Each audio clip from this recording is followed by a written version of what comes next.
హరే కృష్ణ. అందరికీ కూడా మన తెలుగు గీత కార్యక్రమానికి స్వాగతం అండి. కార్యక్రమం మొదలు పెట్టే ముందు ఇస్కాన్ శేషాద్రిపురం అధిష్టాన దేవతలైనటువంటి శ్రీ శ్రీ జగన్నాథుడు, బలదేవ, సుభద్ర మహారాణి, సుదర్శన, నితాయ్ చైతన్య, వామనదేవ్ పంచతత్వ ఆశీర్వాదాలు తీసుకుందాం అండి. ప్రార్థనలు చేద్దాము. ఓం అజ్ఞానాతిమిరాంధస్య జ్ఞానాంజనాశలాకయా చక్షురున్మిళితం యేన తస్మై శ్రీ గురవే నమః. తస్మై శ్రీ గురవే నమః. ఓం విష్ణుపాదాయ కృష్ణ పృష్ఠాయ భూతలే శ్రీమతే భక్తి వేదాంత స్వామినితి నామినే. నమస్తే సరస్వతే దేవి గౌరవాణి ప్రచారిణే నిర్విశేష శూన్యవాది పాశ్చాత్య దేశతారిణే. జయ శ్రీ కృష్ణ చైతన్య ప్రభు నిత్యానంద శ్రీ అద్వైత గదాధర శ్రీవాసది గౌర భక్త వృంద.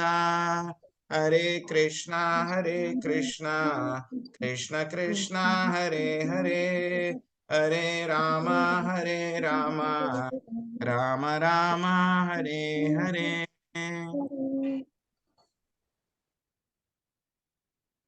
సో ఈరోజు మనము 9వ అధ్యాయము పరమ గుహ్య జ్ఞానము రాజవిద్య అనేటువంటి యొక్క అధ్యాయంలో ఈరోజు మనము 10వ శ్లోకము 11, 12వ శ్లోకాలు నేర్చుకోవడానికి ప్రయత్నిద్దామండి.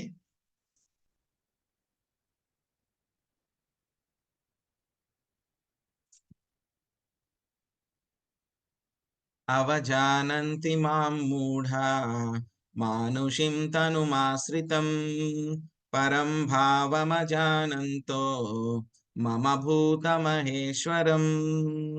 సర్వమునకు పరమ ప్రభువునైన నా దివ్యత్వమును వారెరుగక నేను మానవ రూపమున అవతరించినప్పుడు మూఢులు నన్ను అపహాస్యము చేయుదురు. 12వ శ్లోకము. మోఘ కర్మాణో మోఘ జ్ఞాన విచేతసః రాక్షసీమాసురీం చైవ ప్రకృతిం మోహినీం శ్రితాః. ఆ విధముగా మోహితులైన వారు దానవ మరియు నాస్తిక భావములచే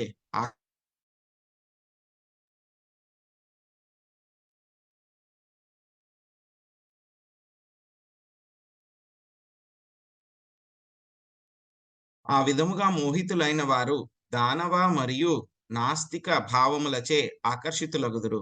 అట్టి భ్రాంతి స్థితిలో వారి ముక్తికి సంబంధించిన ఆశలు, కామ్యకర్మలు, జ్ఞాన సముపార్జనలన్నీ వ్యర్థములగును.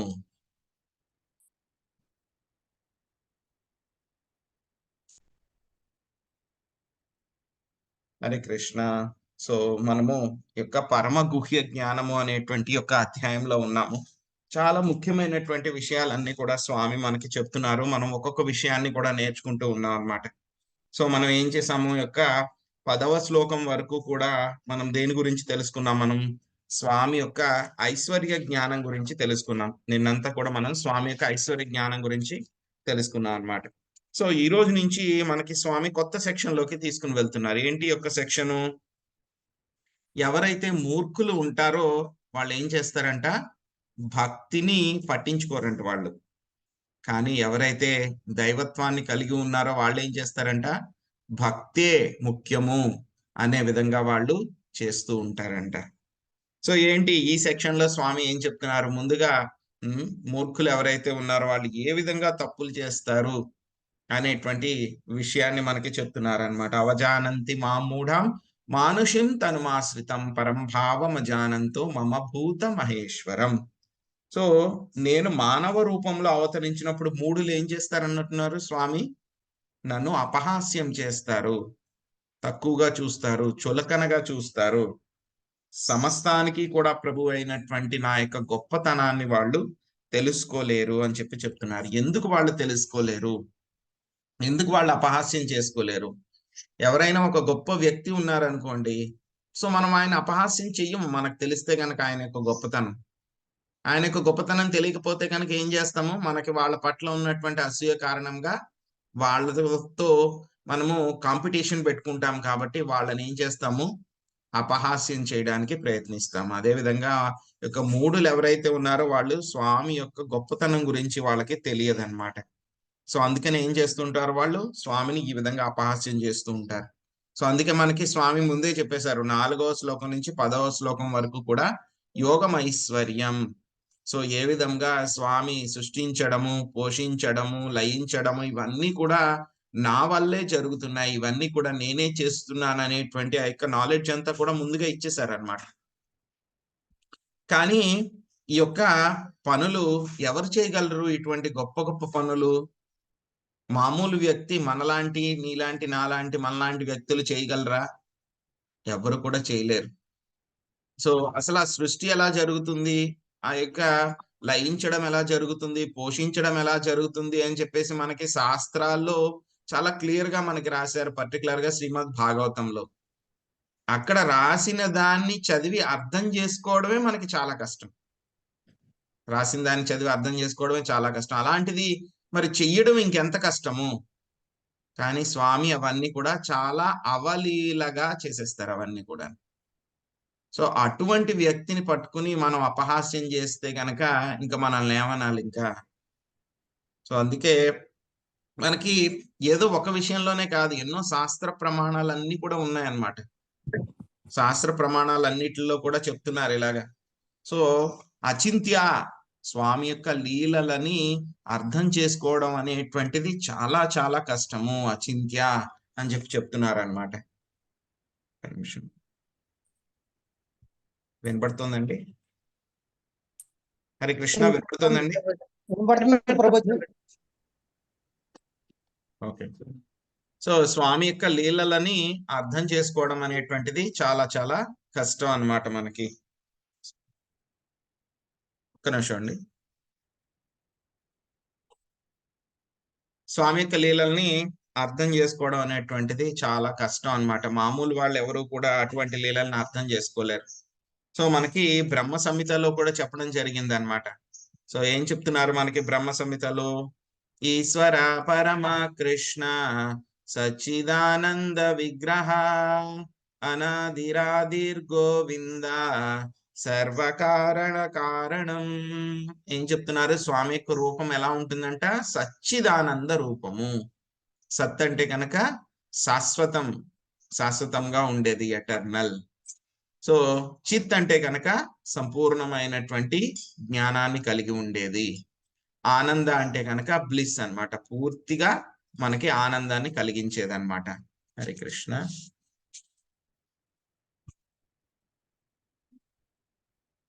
హ్యాంగ్ అయిపోయింది, ఏం పనిచేయట్లేదు స్క్రీన్ అంతా.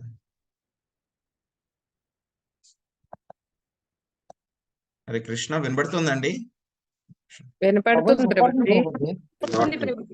అదే స్క్రీన్ వినపడుతుంది ప్రభుజీ, క్లారిటీ ఉంది, అంతా బాగుంది, బాగానే ఉంది. ఓకే ఓకే అండి, అదే స్క్రీన్ అంతా ఫ్రీజ్ అయిపోయింది. ఒక నిమిషం. ఓకే. సో మనకి ఇదే విషయాన్ని బ్రహ్మ సంహితలో కూడా చెప్పారనమాట. సో గోపాల తపని ఉపనిషత్తులో కూడా ఇదే విషయాన్ని మనకి చెప్పడం జరిగింది అనమాట. సో ఆయన యొక్క రూపం ఎలా ఉంటుంది అంటే కనుక సంపూర్ణంగా ఆధ్యాత్మికము. అదేవిధంగా సచ్చిదానంద అంటే కనుక మన యొక్క రూపం అయితే కనుక అన్ని కష్టాలు ఉంటాయి మన యొక్క శరీరంలో, ఏదో ఒక ప్రాబ్లం గాని, ఏదో ఒక సమస్య గాని అన్ని ఉంటాయి అన్నమాట. కానీ శ్రీకృష్ణుడి యొక్క రూపము పూర్తిగా ఆనందం అన్నమాట, కంప్లీట్లీ బ్లిస్ఫుల్ అన్నమాట, సంపూర్ణంగా ఆనందం ఉంటుంది. అదే సచ్చిదానంద రూపం అన్నమాట. సో కాబట్టి సో ఎవరైతే కనుక సో ఈ విషయాలన్నీ కూడా తెలియనటువంటి వాళ్ళు స్వామి యొక్క రూపాన్ని చూసి వాళ్ళు అపహాస్యం చేస్తూ ఉంటారన్నమాట. సో ఇంకా చెప్పాలంటే కనుక మనకి భాగవత మహత్యం అన్నమాట, అధ్యాయం 1 శ్లోకం 1లో ఇది మనకి ఉత్తరకాండలో 193 ఉత్తరకాండ మొదటి శ్లోకం అన్నమాట, పద్మ పురాణంలో కూడా వస్తుంది అన్నమాట. సో ఏమని చెప్తారు అక్కడ? శ్రీకృష్ణ భగవానుడు గురించి చెప్తారన్నమాట. ఏం చెప్తారు అక్కడ? సచిదానంద రూపాయ విశ్వోపత్యాదిహేతవే తాపత్రయ వినాశాయ శ్రీకృష్ణ వయం నమః. సో ఈ విధంగా అక్కడ చెప్తారనమాట. ఏం చెప్తారు, దాని యొక్క అర్థం ఏమిటి? సో ఈ యొక్క శ్రీకృష్ణ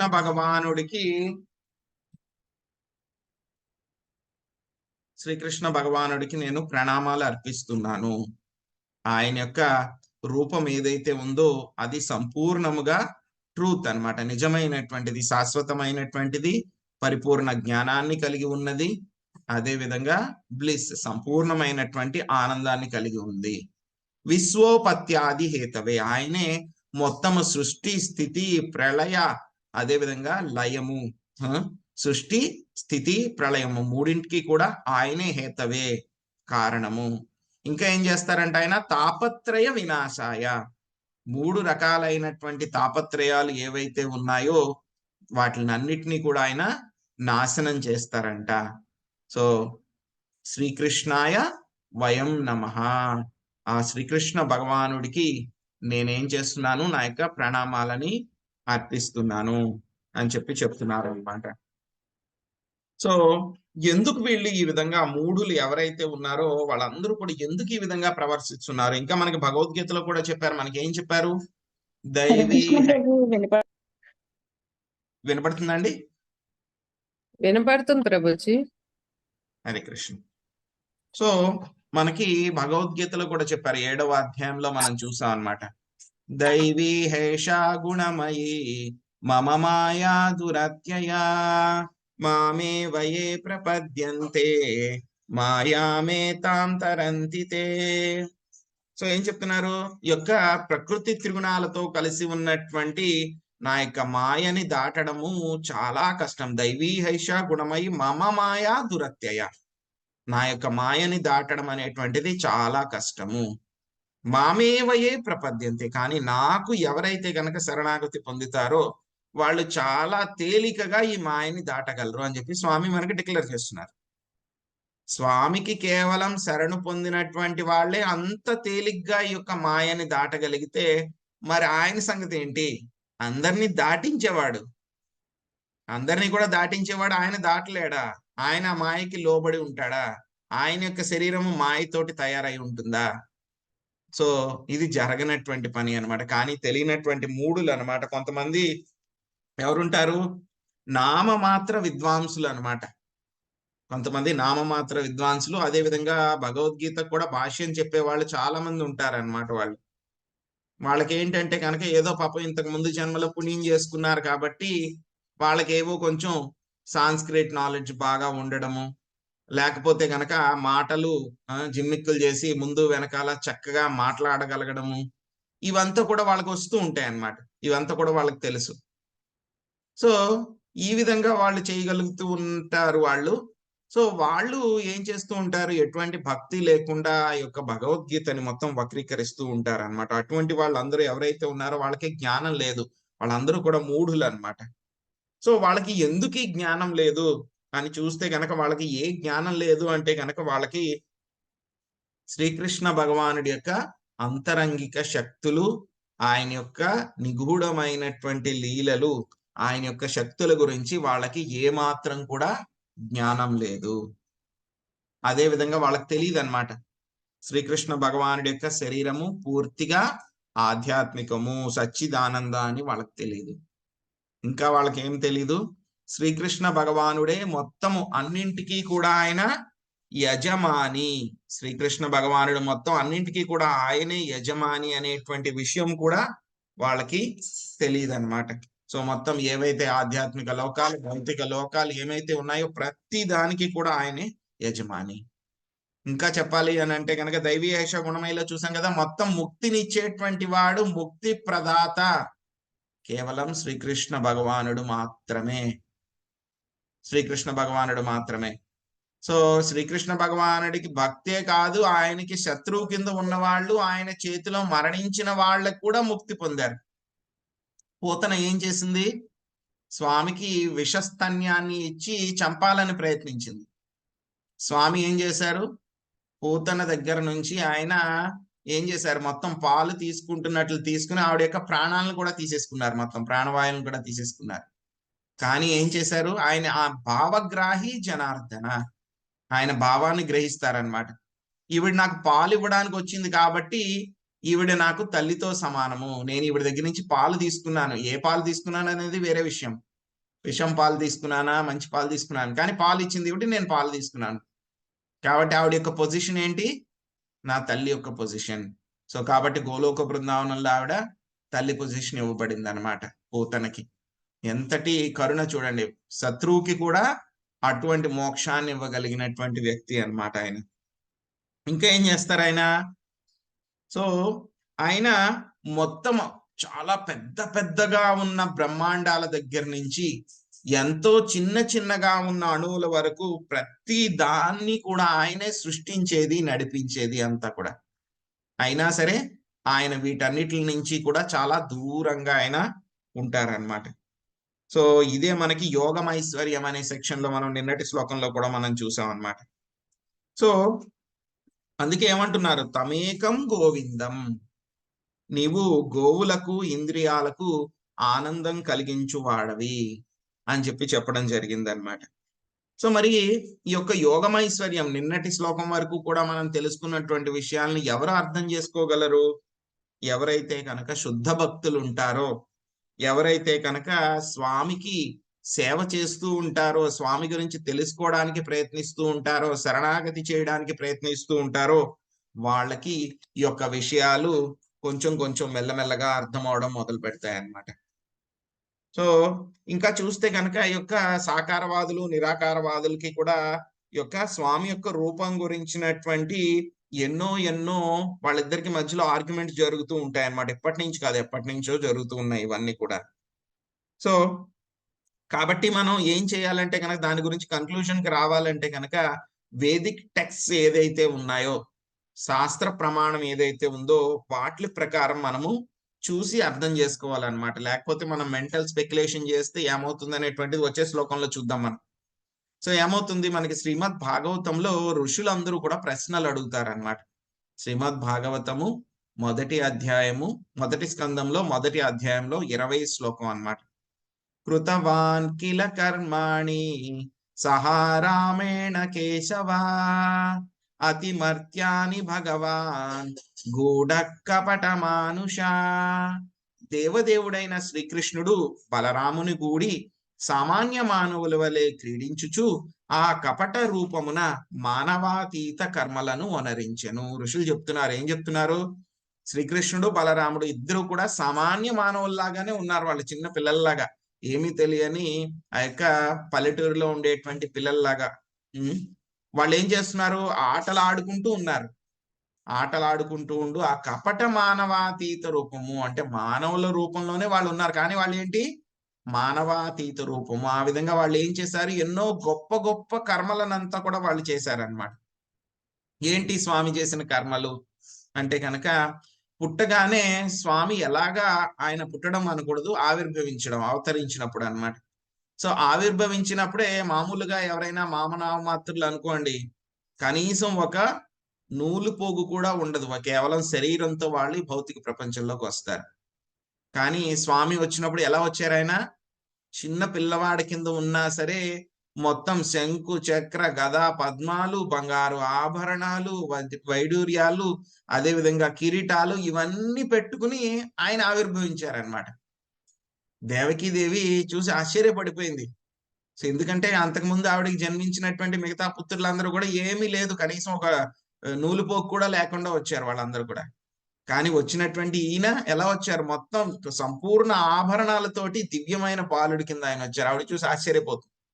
సో వెంటనే స్వామి ఏం చేస్తారు? చతుర్భుజ రూపంలో చూపిస్తారు ఆవిడకి అవతారం అనమాట. ఆవిడకి దర్శనం ఇస్తారు చతుర్భుజ రూపంలో.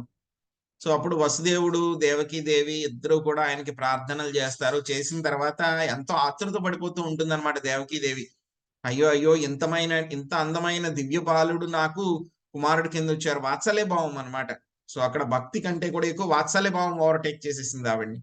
సో అందుకని ఇంత దివ్య బాలుడిని వెంటనే నేను రక్షించుకోవాలి, మళ్ళీ కంసుడు మా అన్న వచ్చేస్తాడు, వచ్చి ఏమైనా మళ్ళీ ఈ చిన్న బాలుడిని, దివ్యమైన బాలుడిని కూడా ఏమైనా చేసేస్తాడేమో అని చెప్పేసి ఆవిడ ప్రార్థిస్తుంది అనమాట. సో ఇంత దివ్యమైన బాలుడి కింద నువ్వు ఉంటే కనుక మళ్ళీ అన్న కంస వచ్చి ఏదైనా చేసేస్తాడు, కాబట్టి మీ చతుర్భుజ రూపాన్ని ఉపసంహరించి మామూలు బాలుడి రూపంలో ఉండండి అంటే కనుక వెంటనే ఏం చేస్తారు స్వామి, చతుర్భుజ రూపాన్ని ఉపసంహరించి మళ్ళీ చిన్న బాలుడిలాగా మానవ రూపంలో ఆయన చిన్న బాలుడి కింద అయిపోతారనమాట. సో ఆ విధంగా అయిపోయినంత మాత్రాన ఆయన శక్తులంతా వెళ్ళిపోయినాయా? ఎక్కడికి వెళ్ళలేదు. ఆయనలోనే మొత్తం శక్తి ఎప్పుడు కూడా శక్తిమాన్, ఆయన శక్తిమాన్, ఎప్పుడు కూడా శక్తి ఆయన్ని వదిలిపెట్టి వెళ్ళదన్నమాట. సో ఇంకో ప్రమాణం మనం భగవద్గీతలోనే చూస్తాం. మనం 11వ అధ్యాయంలో మొత్తం విశ్వరూప దర్శనం అంతా కూడా అయిన తర్వాత మళ్ళీ అర్జునుడు ఆయనకి ప్రార్థిస్తారు, మీ యొక్క చతుర్భుజ రూపాన్ని నేను చూడాలనుకుంటున్నాను, కాబట్టి నాకు చూపించండి మీ యొక్క దివ్యమైన రూపాన్ని అని అడుగుతారు. అప్పుడు ఏం చేస్తారు స్వామి, విశ్వరూపాన్ని ఉపసంహరించి ఆయన మళ్ళీ చతుర్భుజ రూపాన్ని ఆయన చూపిస్తారు.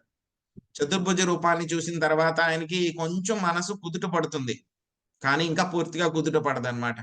స్వామి నీ యొక్క ద్విభుజ రూపాన్ని నాకు ప్రదర్శించవయ్యా అని అంటారనమాట. సో వెంటనే మళ్ళీ ఆయన కృష్ణ రూపాన్ని ఆయన ప్రదర్శిస్తే కనుక అప్పుడు నా యొక్క నిజస్థితికి చేరుకున్నాను అని చెప్పి చెప్తున్నారు అనమాట. ఇవన్నీ కూడా ఎవరైనా చేయగలరా ఈ విధంగాను? చతుర్భుజ రూపాన్ని తీసుకోవడం, విశ్వరూపం తీసుకోవడం, పుట్టిన వెంటనే అవతరించిన వెంటనే దివ్యమైనటువంటి ఆభరణాలతోటి రావడము, ఇంకా చెప్పాలంటే గనక మన చేతుల్లోనూ అదే విధంగా మన యొక్క కాళ్ళల్లో ఏముంటాయండి, ఏవో పిచ్చి పిచ్చి గీతల్లాగా ఉంటాయి, కానీ ఆయన యొక్క కాళ్ళు చేతుల్లో ఏముంటాయండి, దివ్యమైనటువంటి చిహ్నాలు ఉంటాయన్నమాట. చాలా పద్మము, శంఖము, గొడుగు, ఇలాగ చాలా దివ్యమైనటువంటి సింబల్స్ ఉంటాయి ఆయన యొక్క కాళ్ళల్లో. సో ఇవన్నీ కూడా ఆయన యొక్క స్పెషాలిటీ అనమాట, మనలాంటి మానవ మాతృలకి రావన్నమాట. ఎవరైనా సరే అవతారం అని చెప్పి ఎవరైనా చెప్తే నీ చేయి చూపించయ్యా అని చెప్పని అడగాలి, కాళ్ళు చూపించని చెప్పేసి. గీతలు ఉండకూడదు, పిచ్చి పిచ్చి గీతలు, కరెక్ట్ గా ఉండాలి. అందులో శాస్త్రాల్లో చెప్పినటువంటి ఏవైతే ఉన్నాయో గుర్తులు ఏవైతే ఉన్నాయో అవన్నీ కూడా చాలా ఉండాలన్నమాట. సో ఇంకా మాయావాదులు ఏం చెప్తారంటే కనుక, మరి శాస్త్రాల్లోనే మీరు చెప్తున్నారు కదా, శ్రీమద్ భాగవతంలో కూడా మేము ఒక శ్లోకం చెప్తాము, మూడవ స్కందంలో 29వ అధ్యాయంలో 21వ శ్లోకంలో. అందులో ఏం చెప్పారు అని అంటే కనుక, దేవాది దేవుడు ఏంటంటే కనుక ప్రతి జీవుడిలోనూ కూడా ఆయన ఉన్నారు అని చెప్పి ఆయన చెప్తారు. కాబట్టి వాళ్ళు ఏమంటారంటే కనుక ఆయన ప్రతి జీవుల్లోనూ ఉన్నారు కాబట్టి ప్రతి ఒక్కళ్ళు కూడా భగవంతుడే, దేవుడే అని చెప్పి వాళ్ళు చెప్తారనమాట. కానీ వాళ్ళ యొక్క అండర్స్టాండింగ్ తప్పు అనమాట. మన యొక్క ఆచార్యులు ఎవరైతే ఉన్నారో వాళ్ళు చెప్పిన దాన్ని బట్టి మనము అర్థం చేసుకోవాలన్నమాట. సో ఏమిటి అర్థం చేసుకోవాలి అంటే కనుక, శ్రీకృష్ణ భగవానుడు పరమాత్మ కింద అందరి హృదయాల్లో కూడా ఆయన ఉన్నారు. శ్రీకృష్ణ భగవానుడు పరమాత్మ కింద అందరి హృదయాల్లో కూడా ఆయన ఉన్నారు. సో అందరి హృదయాల్లో ఉన్నా సరే ఆయన ఏమి, అందరి హృదయాల్లోనూ ఉన్నారు, ప్రతి చోట ప్రతి కణంలో కూడా ఆయన ఉన్నారు. అంతేకాకుండా ఆయన తన దివ్యమైనటువంటి గోలోక బృందావనంలో కూడా ఎప్పుడు ఉంటారు, ఆయన అన్ని చోట్ల కూడా ఉంటారు. వీళ్ళు మాయావాదులు ఏం చెప్తారంటే కనుక, స్వామి అన్ని చోట్ల కూడా ప్రతి చోట ఆయన వెళ్ళిపోయాడు కాబట్టి ఆయనకి రూపమే లేదు అని చెప్పి చెప్తారనమాట. ఆయన యొక్క శక్తులు అచింత్య, అన్ని చోట్ల ప్రతి చోట కూడా ఆయన శక్తి కింద ఉన్నా సరే, ప్రతి చోట కూడా ఆయన ఉన్నా సరే ఆయన తన యొక్క రూపాన్ని ఎప్పుడు కూడా కోల్పోరు, దివ్యమైనటువంటి రూపాన్ని కోల్పోరు. సో ఆయన ఇంకా మన ఏం చెప్తారు అంటే కనుక, మన యొక్క వైష్ణవాచార్యులు ఏం చెప్తారు అని అంటే కనుక, స్వామి అందరి హృదయాల్లో కూడా ఆయన ఉన్నారు పరమాత్మ కింద. సో కాబట్టి అందరూ కూడా, అందరికీ కూడా మనము సముచితమైనటువంటి గౌరవాన్ని ఇవ్వాలి, ఎవరిని కూడా మనం కించపరచకూడదు, ఎవరిని కూడా తక్కువగా చూడకూడదు, తక్కువ చేసి మాట్లాడకూడదు అని చెప్పేసి మనకి వైష్ణవాచార్యులు చెప్తారనమాట. ఇంకా వాళ్ళు ఏమంటారు, స్వామి అన్ని చోట్ల కూడా వెళ్ళిపోయారు కదా, అన్ని చోట్ల కూడా స్ప్రెడ్ అయిపోయారు కదా, సో ఆయన్ని గుళ్ళోనే పెట్టి దేవుణ్ణి ఎందుకు పూజించాలి, ఎక్కడైనా సరే ఎప్పుడైనా సరే మనం పూజించవచ్చు కదా, గుళ్ళు పూజించాల్సిన అవసరమే ఉంది, విగ్రహాన్ని పూజించాల్సినటువంటి అవసరమే ఉంది అని చెప్పేసి వాళ్ళు అంటారు మళ్ళీ. సో దానికి ఆచార్యులు అంటారు మళ్ళీను, ఆయన అన్ని చోట్ల ఉన్నారని మీరే ఒప్పుకుంటున్నారు కదా, మేము గుళ్ళో భగవంతుణ్ణి అక్కడ కూడా ఆయన ఉంటారు కాబట్టి అక్కడ పూజించుకుంటే మీకేంటి ఇబ్బంది, అక్కడ కూడా ఉన్నారు ఆయన కాబట్టి మేము అక్కడ పూజించుకుంటాం, నీకేంటి ప్రాబ్లం అని చెప్పని వైష్ణవాచార్యులు అంటూ ఉంటారు అనమాట ఈ విధంగా. సో ఈ విధంగా ఈ యొక్క మూఢులు ఎవరైతే ఉన్నారో స్వామి వచ్చినా సరే మనకేంటంటే కనుక ప్రస్తుతం మన కంటి ముందు కనపడలేదు, కనపడకుండా ఏదో చెప్తున్నా ఆయన రూపం అది లేదు ఇది లేదు అని చెప్పేసి చాలా చెప్తున్నారు అన్నమాట. కానీ స్వామి ఎప్పుడైతే గనక అవతారం తీసుకుని వచ్చినా సరే ఎవరో కొంతమంది భక్తులకి మాత్రమే అన్నమాట, పాండవులకి, కుంతీదేవికి, ద్వారకావాసులకి, అదే విధంగా విదురుడికి, భీష్ముడికి, ఇలా కొంతమంది అన్నమాట, వెరీ సెలెక్ట్ ఫ్యూ, వీళ్ళకి మాత్రమే శ్రీకృష్ణుడు దేవాది దేవుడు అని చెప్పి తెలుసు. మిగతా వాళ్ళందరూ అన్నమాట, దుర్యోధనుడు, కంసుడు, శిశుపాలుడు, జరాసంధుడు, ఇంకా చాలా మంది అన్నమాట ఇటువంటి రాక్షస స్వభావం కలిగినటువంటి వాళ్ళందరూ కూడా ఏమనుకునే వాళ్ళు, ఓ కృష్ణుడా, కృష్ణుడు ఏమీ లేదు మనలాంటి వాడే, నా శరీరము ఆయన శరీరము, ఏదో కొంచెం రంగు తేడాగా ఉంది, కొంచెం నల్లగా ఉన్నాడు ఆయన, ఆయనకి ఏవో కొంచెం మాకన్నా ఎక్కువ శక్తులు ఉన్నాయి, కొంచెం తెలివితేటలు అవన్నీ ఎక్కువ ఉన్నాయి, అంతేగాని ఆయన ఏం పెద్ద గొప్ప ఏం కాదు అని చెప్పి వీళ్ళందరూ, దుర్యోధనుడు వీళ్ళందరూ కూడా అలాగే అనుకుంటూ ఉన్నారన్నమాట.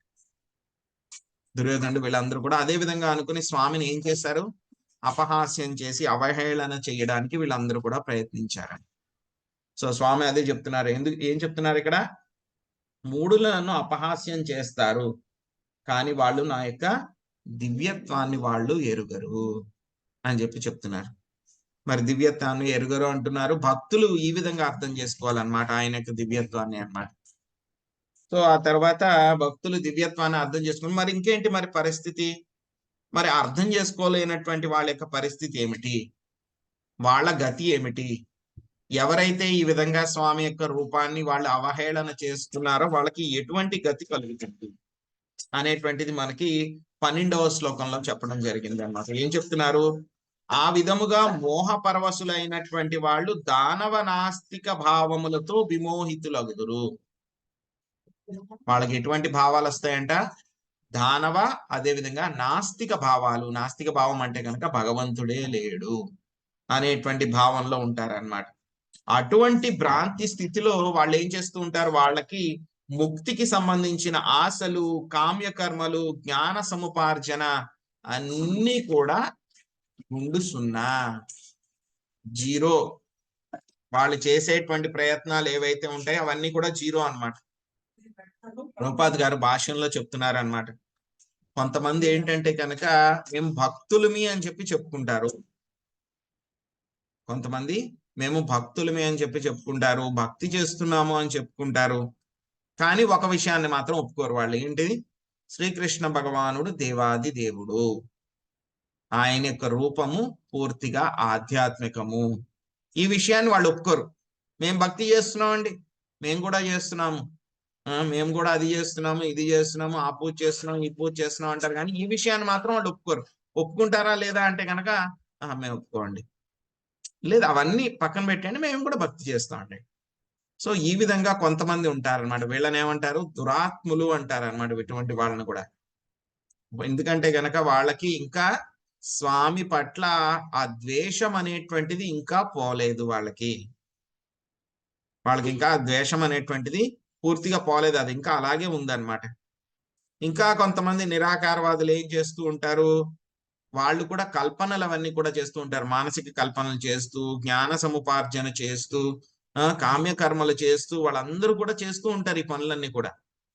మామూలుగా పనులన్నీ కూడా చేసుకుంటూ ఉంటే పర్వాలేదు, మనకి యోగాభ్యాసంలో చెప్పుకున్నాం మనం యోగా సెక్షన్ లో, ఇవి చేసుకుంటూ ఉంటే కనుక ఈ జన్మల్లో కాకపోతే కనుక వచ్చే జన్మలోనో బహునాం జన్మనాం అంతే, ఎన్నో కొన్ని జన్మల తర్వాత అయినా సరే వాసుదేవ సర్వమితి అనేటువంటి ఒక కన్క్లూజన్కి వస్తాడు. ఓకే, ఒక పద్ధతిలో వెళ్తున్నాడు, ఓకే నో ప్రాబ్లం.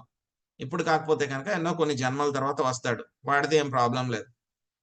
కానీ ఎవరైతే కనుక ఈ కామ్య కర్మలు చేస్తూ, జ్ఞాన సముపార్జన చేస్తూ, ఇవన్నీ కూడా చేస్తూ శ్రీకృష్ణుడి యొక్క రూపాన్ని అవహేళన చేస్తారో, దూషిస్తారో, ఆయన్ని ద్వేషిస్తారో, వాళ్ళందరూ కూడా ఎలాంటి వాళ్ళంట, దురాత్ములు వాళ్ళందరూ కూడాను. వాళ్ళందరూ చేసేటువంటి కామ్య కర్మలు గాని, ముక్తి సాధించాలి అని చెప్పి వాళ్ళు చేసేటువంటి ప్రయత్నాలు గాని ఏవైతే ఉన్నాయో అవన్నీ కూడా పూర్తిగా వ్యర్థం అయిపోతాయి, జీరో, గుండు సున్నా అయిపోతాయి వాళ్ళు చేసినటువంటివన్నీ అన్నమాట. ఎందుకంటే కనుక వాళ్ళ లైఫ్ లో మనం చూడండి, ఎన్ని సున్నాలు ఉన్నా సరే ఆ సున్నాకి మొదట్లో 1 లేదనుకోండి, దానికి వాల్యూ ఏమన్నా ఉంటుందా? ఏమీ ఉండదు. ఒక 1,00,000 రూపాయలు ఉన్నాయి. 1,00,000 రూపాయలు అంటే కనుక ఎన్ని సున్నాలు ఉంటాయి? 5 సున్నాలు ఉంటాయి. కానీ స్టార్టింగ్ లో ఒకటి ఉంటుంది, మొదటి డిజిట్. 1,00,00,000 రూపాయల్లో 7 సున్నాలు ఉంటాయి, కానీ ఒకటి ఉంటుంది. 1,00,00,000 రూపాయల్లో ఒకటి ఉంటుంది, కానీ ఆ ఒకటి తీసేసాం అనుకోండి, ఏమవుతుంది? దానికి ఏమన్నా వాల్యూ ఉంటుందా? ఎవరైనా చెరిపేశారు ఆ ఒకటిని. ఒక చెక్ రాశారు, ఒక వ్యక్తి మీకు 1,00,00,000 రూపాయలు చెక్ రాసి ఇచ్చారు, కానీ బై మిస్టేక్ ఏం చేశాడు? ఆ ఒకటి కాస్త చెరిగిపోయి 0 అయిపోయింది, 0 అయిపోయింది. అప్పుడు ఆ చెక్ ఏమన్నా వాల్యూ ఉంటుందా? బ్యాంక్కి వెళ్తే మీకు డబ్బులు ఇస్తారా? ఇవ్వరు, 0. అదే విధంగా మనం ఎన్ని కామ్యకర్మలు చేసినా, ఎన్ని మెంటల్ స్పెక్యులేషన్ జ్ఞాన సంపార్జనలు చేసినా, దాంట్లో ఆ ఒకటి యాడ్ అవ్వలేదంటే కనుక మొత్తం 0నే. ఆ ఒకటి ఎవరు? శ్రీకృష్ణ భగవానుడు. వాళ్ళు ఏం చేస్తున్నారు? ఆ ఒకటినే వాళ్ళు దూషిస్తున్నారు. మాకు ఒకటి అక్కర్లేదు, ఒకటి అక్కర్లేదు, ఒకటి అక్కర్లేదు అంటున్నారు. అంటే వాళ్ళందరి లైఫ్, వాళ్ళు చేసే పనులు ఏవైతే ఉన్నాయో అవన్నీ కూడా, కష్టపడి చేసే పనులన్నీ కూడా ఎంత? 0, గుండు 0 అయిపోతాయి అన్నమాట. ఎందుకంటే కనుక వాళ్ళు కృష్ణుడి మీద వాళ్ళు అసూయతోటి ఆ విధంగా వాళ్ళు చేస్తూ ఉంటారన్నమాట. అదే విషయాన్ని మనకి 7వ అధ్యాయం 15వ శ్లోకంలో కూడా చెప్పారు. నమాం దుష్కృతినో మూఢ ప్రపద్యంతే నరాధమా అని చెప్పారు. ఇక దుష్కృతినులు, మూఢులు, వాళ్ళు ఏ విధంగా 4 రకాలైనటువంటి వ్యక్తులు ఎప్పుడు కూడా శ్రీకృష్ణ భగవానుడి యొక్క శరణు పొందరు అని చెప్పారన్నమాట. సో వాళ్ళు ఏమనుకుంటారు? దురాత్ములు అనేటువంటి వాళ్ళు ఎవరైతే ఉన్నారో వాళ్ళ యొక్క ఆలోచనలు ఏ విధంగా ఉంటాయి? వాళ్ళు కూడా మానసిక కల్పనలు చేస్తారు.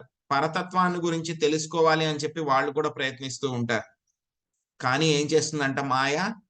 వాళ్ళు లాజిక్ లో ఒకదాని తర్వాత ఒకటి, ఒకదాని తర్వాత ఒకటి, ఇదైతే ఇది, ఇదైతే ఇది, ఇదైతే ఇది అని చెప్పి అలా లింక్ చేసుకుంటూ వెళ్ళిపోతారు. కానీ మాయ ఏం చేస్తుందంట? వాళ్ళని మిస్లీడ్ చేసేస్తుంది. ఆ లింకింగ్ చేసుకుని వెళ్తూ ఉంటే కనుక వాళ్ళు తప్పు కన్క్లూషన్కి వచ్చేస్తారు. వాళ్ళ యొక్క ఫైనల్ డెసిషన్ తప్పుదన్నమాట. తప్పు కన్క్లూషన్కి వచ్చేస్తారు. ఏంటా తప్పు కన్క్లూషను? కృష్ణుడు నేను ఒకటే, కృష్ణుడి శరీరము నా శరీరము ఒకటే, కృష్ణుడు కూడా మాయలో ఉన్నాడు అనేటువంటి రాంగ్ కన్క్లూషన్ కి తీసుకెళ్ళిపోతుంది మాయ. రాంగ్ కన్క్లూషన్ లోకి తీసుకుని వెళ్ళిపోతుంది. ఇంకా వాళ్ళు ఏమనుకుంటారు?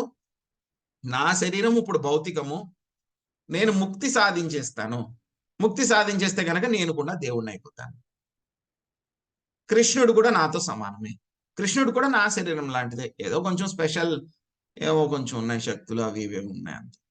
నేను కూడా ఏం చేస్తాను? యోగా చేస్తాను, మానసిక కల్పన చేస్తాను, జ్ఞాన సంపార్జన చేస్తాను, చేస్తే కనుక నాకు కూడా శక్తులు వచ్చేస్తాయి, అప్పుడు నేను కృష్ణుడు ఒకటే అనేటువంటి తప్పుడు భావనకి, కన్క్లూషన్కి మాయ వాళ్ళని తీసుకెళ్ళిపోతుందండి.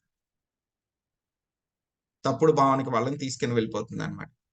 సో ఇటువంటి భావనలు చేసేటువంటి వాళ్ళని మనకి శాస్త్రాల్లో చెప్పారు. ఏం చెప్పారు? మోవేత్తి భౌతికం దేహం కృష్ణస్య పరమాత్మనః ససర్వాస్మాద్భిః కర్త శ్రౌతస్మార్థ విధాతనః ముఖత్తస్యావలోక్యాపి సచేతం స్నానమాచరేత్. యొక్క శ్రీకృష్ణుడి యొక్క దేహము భౌతికం అనేటువంటి వాళ్ళు ఎవరైతే భావిస్తూ ఉంటారో వాళ్ళని శృతి స్మృతులు సర్వ వేదిక కార్యకలాపాల నుంచి వాళ్ళని తరిమి వేయాలి, ఏకంగా అసలు బయటకు పంపించేయాలి వాళ్ళని, అసలు అందులో ఉండడానికి వీల్లేదు. అటువంటి వాళ్ళు ఏంటంటే గనక మహా పాపాత్ములు వాళ్ళందరూ కూడా. వాళ్ళ ముఖం చూస్తే గనక ఏం చేయాలంట? వెంటనే వెళ్ళి గంగా నదిలో స్నానం చేయాలి, మన పాపాలను పోగొట్టుకోవడానికి. చూడండి ఎంత స్ట్రాంగ్ గా చెప్పారు. సో అయినా సరే ఏం చేస్తూ ఉంటారు? శ్రీకృష్ణుడు, చాలా మంది యూట్యూబర్స్ ఇప్పుడు వీడియోలు చేస్తూ ఉంటారు, కృష్ణుడు ఆయన అవతారాన్ని వదిలేసినప్పుడు ఆయన ఎవరు ముట్టుకోలేదు, ఆయనకి ఎవరు ఏం కర్మలు చేయలేదు, సో ఆయన శరీరం కూడా మనలాంటిదే, అలా ఉంది ఇలా ఉంది అని చెప్పేసి ఇష్టం వచ్చినట్లు వాళ్ళు కూతలు కూస్తూ ఉంటారన్నమాట. వాళ్ళకి కృష్ణుడి యొక్క రూపం ఏమిటి, దానిలో ఉన్న స్పెషాలిటీ ఏమిటి, ఆయన ఏ విధంగా ఆయన ఆ యొక్క కృష్ణ లోకానికి వెళ్ళారు అనేటువంటిది చదవాలి అంటే కనుక మనం భాగవతాన్ని అర్థం చేసుకోవాలి. 12వ స్కందంలో వస్తుంది అనమాట. ఆయన అవతారాన్ని చాలించినప్పుడు ఏం చేస్తారు? ఆయన అవతారాన్ని చాలించినప్పుడు ముందుగా ఆయన దారుకాన్ని పిలుస్తారు. దారుకాన్ని పిలిచి నేను అవతారాన్ని చాలిస్తున్నాను ఆయన. ఎందుకంటే దారుక అంటే కనుక ఆయన రథసారథి అనమాట కృష్ణుడి యొక్క రథానికి. సో ఆయన ఏం చేస్తారు, ముందు అందరినీ కూడా ఎక్కడెక్కడికి పంపించాలో వాళ్ళందరినీ కూడా పంపించేస్తారు. ముందు ముందు ఆయన యొక్క ఆయుధాలు, ఆయన యొక్క రథము ఏదైతే ఉందో వాటిలన్నిటిని వైకుంఠానికి పంపించేస్తారు. అంతకు ముందే ఏం చేశారు, ఎవరైతే గనక మిగతా యాదవ వీరులు ఎవరైతే ఉన్నారో వాళ్ళందరినీ కూడా కొంతమందిని వైకుంఠానికి, కొంతమందిని వాళ్ళ వాళ్ళ లోకానికి పంపించేస్తారు. బలరాముడు ఆయన కూడా వెళ్ళిపోతారు, ఆయన కూడా.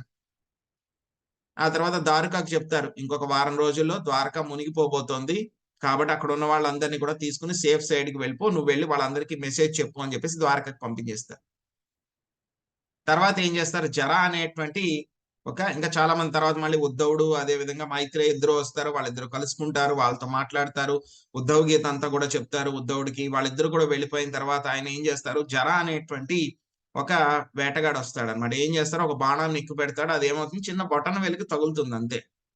సో ఎవరైనా మన చేతికి బొటన వేలికి ఎప్పుడైనా ఒక చిన్న దెబ్బ తగిలింది అనుకోండి, మనం చనిపోతామా? మన వేలు కట్ అయిపోయింది అనుకోండి, లేకపోతే ఒక గోరు ఊడిపోయింది అనుకోండి, మనం చనిపోతాం ఏమైనా, ఎంత బలంగా కొట్టినా సరే. వీళ్ళు చెప్తారనమాట, జర అనేటువంటి వాడు వచ్చి చంపేశాడు కృష్ణుని అంటారు. చాలా తప్పదు. సో అప్పుడు జర అనేటువంటి ఆ హంతకుడు ఏం చేస్తాడు, సారీ, ఆ వేటగాడు ఆ విధంగా బాణాన్ని వదిలిన తర్వాత అది ఏమవుతుంది, ఆయన స్వామి యొక్క బొటన వేలికి తగులుతుంది. వెంటనే వచ్చి జర ఏం చేస్తాడు, స్వామిని క్షమాపణ అడుగుతాడు అనమాట. అడిగితే కనుక స్వామి ఏం చేస్తాడు, ఆ జరాని సశరీరంగా వైకుంఠానికి పంపించేస్తాడు ఆయన కూడా. సో అటువంటి ఆయన వేరే వాళ్ళందరికీ కూడా సశరీరంగా వైకుంఠానికి జరాన్ని పంపించాడు. అటువంటి ఆయన శరీరం భౌతికమా? అటువంటి ఆయన మనతో సమానమా? సో ఆయన ఆ సమయంలో ఉన్నప్పుడు ఆయనకి శంకు చక్ర గదా పద్మాల వాళ్ళందరూ కూడా వ్యక్తుల కింద ఉండి ఆయనతో పాటు ఉంటారన్నమాట. సో ఆయన భాగవతంలో వర్ణన వస్తుందన్నమాట. అందరూ కూడా వేచి చూస్తూ ఉంటారన్నమాట, శ్రీకృష్ణ భగవానుడు ఎలా అవతారం చాలిస్తూ ఉంటారో చూడాలి అని చెప్పేసి. ఎలా అవుతుందంట, అందరూ ఎంత అలర్ట్ గా ఉండి అబ్జర్వ్ చేసినా సరే ఆయన ఏ విధంగా వైకుంఠానికి వెళ్ళారనేటువంటిది, గోలోక బృందావనానికి వెళ్ళారు అనేటువంటిది అసలు ఎవరికి అర్థం అవదంట. చాలా గొప్ప గొప్ప భక్తులు ఎవరైతే ఉన్నారో వాళ్ళు మాత్రం కొంచెం ఏదో కొంచెం గ్లింప్స్ దొరుకుతుందంట వాళ్ళకి. మిగతా వాళ్ళు ఎవరికి కూడా అర్థమే అవ్వదంట, ఎలా వెళ్ళారు అనేటువంటిది కూడా తెలియదంట. ఆ విధంగా ఆయన భాగవతంలో వర్ణన వస్తుంది అనమాట మనకిది, ఏదో నేను చెప్తుంది కాదు ఈ విషయం. సో అంత అద్భుతంగా ఉంటాయన్నమాట స్వామి యొక్క లీలలు. అది మామూలు మానవ మాతృలకి, అదే విధంగా మనం అజ్ఞానంలో పుట్టినటువంటి శూద్రులు, కలవు శూద్ర సంభవ, కలియుగంలో పుట్టిన వాళ్ళందరూ కూడా శూద్రులే అనమాట బై బర్త్. కానీ ఏంటంటే కనుక గురువు యొక్క ఆశ్రయం తీసుకుని స్వామి యొక్క నామాన్ని కనుక మనం చేస్తూ ఉంటే కనుక మెల్లమెల్లగా ఏమవుతాం, మనము శూద్రుడి దగ్గర నుంచి మెల్లగా బ్రాహ్మణులు, వైష్ణవులు అవ్వడానికి మనం ప్రయత్నిస్తే కనుక స్వామి యొక్క లీలలు, అందులో ఉండేటువంటి నిగూఢమైనటువంటి రహస్యాలు అర్థమవుతాయి. కేవలం గురువుల కృప ఉంటేనే మనకు అర్థమవుతాయి, కానీ మనంతట మనము కన్క్లూజన్ తీసేస్తాను, నేను నాకు చదువు వచ్చు, నాకు సాంస్క్రిట్ వచ్చు, నాకు ఇంగ్లీష్ బాగా వచ్చు, మాటల అర్థం బాగా తెలుసు, నేను లా చదువుకున్నాను, నాకు రూల్స్ లాజిక్లు అన్ని బాగా తెలుసు, నేను అర్థం చేసేసుకుంటాను అంటే కనుక కుదరదు. స్వామి యొక్క కరుణ ఉంటే మాత్రమే మనము అర్థం చేసుకోగలము, స్వామి యొక్క కరుణ ఉంటే. సో ఇటువంటి దురాత్ములు ఎవరైతే ఉంటారో వాళ్ళకి ఏ గతి పడుతుందంట, వాళ్ళు ఎప్పుడూ కూడా శ్రీకృష్ణ భగవానుడికి శరణాగతి పొందలేరు. వాళ్ళు ఎప్పుడు కూడా శరణాగతి పొందలేరు. వాళ్ళు ఎప్పటికీ కూడా భక్తి యోగం యొక్క ఒక ఫలమైనటువంటి ముక్తి అనేటువంటి ఫలాన్ని వాళ్ళు ఎప్పటికీ కూడా వాళ్ళు పొందలేరు. ముక్తి అనేటువంటిది ఇంపాసిబుల్, వాళ్ళకి దొరకడం అనేటువంటిది ఇంపాసిబుల్. కానీ భక్తులకు మాత్రం ముక్తి వెయిట్ చేస్తూ ఉంటుంది వాళ్ళ గుమ్మం దగ్గర, తీసుకోండి తీసుకోండి తీసుకోండి. భక్తులు మాకొద్దు, నేను బిజీగా ఉన్నాను, ఇప్పుడు స్వామి సేవలో తర్వాత తీసుకుంటానులే అంటారు. వీళ్ళకి దురాత్ములకి ముక్తి అనేటువంటిది ఎంత ప్రయత్నించినా సరే వాళ్ళకి ఇంపాసిబుల్, దొరకదు. ఇంకా స్వామి ఏం చెప్తున్నారు, అటువంటి వాళ్ళని ఇంకా జంతు యోనిలు, అజ్ఞాన యోనిలు ఏవైతే ఉన్నాయో వాటిల్లో ఇంకా ఇంకా కిందకి యొక్క జీవజాతుల్లో ఇంకా గాఢాంధకారంలోకి వాళ్ళందరూ కూడా పడిపోతూ ఉంటారు. నేను వాళ్ళందరినీ కూడా పడేస్తాను. మెల్లమెల్లగా వాళ్ళు ఎక్కడికి వెళ్ళిపోతారు, చాలా అజ్ఞానాంధకారాలు ఏవైతే ఉన్నాయో అటువంటి శరీరాలను వాళ్ళు పడిపోతూ ఉంటారన్నమాట. నిజమైనటువంటి జ్ఞానం కోసం వాళ్ళు చేసేటువంటి ప్రయత్నాలు గాని, ముక్తి కోసం చేసే ప్రయత్నాలు గాని కామ్యకర్మల ఫలితాలు గాని ఏవి కూడా వాళ్ళని రక్షించలేవు. అవన్నీ కూడా మనం చెప్పుకున్నాం. వాళ్ళందరూ కూడా ఏం చేస్తున్నారు, సున్నాలు కలెక్ట్ చేసుకుంటున్నారు. కానీ కృష్ణుడు లేకపోతే ఏంటి, వాళ్ళు చేసినవన్నీ కూడా జీరో. కృష్ణుడిని పక్కన పెట్టుకుంటే కనుక ఏమైపోతాయి, ఆ ఒక్కొక్క జీరో కూడా మనకి ఏమైపోతాయి, ఎన్ని జీరోలు పెట్టుకుంటే కనుక అన్ని జీరోలు మనకి వాల్యూ పెరిగిపోతుంది. ఇంకా మనం చేసి ప్రయత్నించేదంతా జీరోలు తెచ్చుకోవడానికి. కానీ కృష్ణుడు మన పక్కన ఉన్నాడు అనుకోండి, ఆ జీరోలన్నీ కూడా ఏమైపోతాయి, పదులు, వందలు, వేలు, లక్షలు, కోట్లు, 100 కోట్లు చెప్పలేము. ఇంకా ఆ ఒక్కటి కృష్ణుడు లేకపోతే మళ్ళీ జీరో మనం. సో కాబట్టి కృష్ణుడిని మన పక్కన ఉంచుకోవడానికి, కృష్ణుడితో పాటు మనం ఎప్పుడు ఉండడానికి ప్రయత్నించడమే మనం చేసేటువంటి యొక్క భక్తి యోగము. హరే కృష్ణ కృష్ణ కృష్ణ హరే హరే, హరే రామ హరే రామ రామ రామ హరే హరే. హరే కృష్ణ. తర్వాత రేపు వచ్చేటువంటి శ్లోకంలో మహాత్ములు ఏం చేస్తూ ఉంటారు అని చెప్పి 3 శ్లోకాల్లో స్వామి చాలా చక్కగా వర్ణిస్తారనమాట. మహాత్మానస్తు మాం పార్థ అని. సో అవి రేపు చూద్దామండి. హరే కృష్ణ. హరే కృష్ణ ప్రభుజీ, దండవత్ ప్రణామం. హరే కృష్ణ. హరే కృష్ణ ప్రభుజీ, దండవత్ ప్రణామ్. హరే కృష్ణ. భగవంతుడు ప్రభుజీ ప్రభుజీ, దండవత్ ప్రణామ్.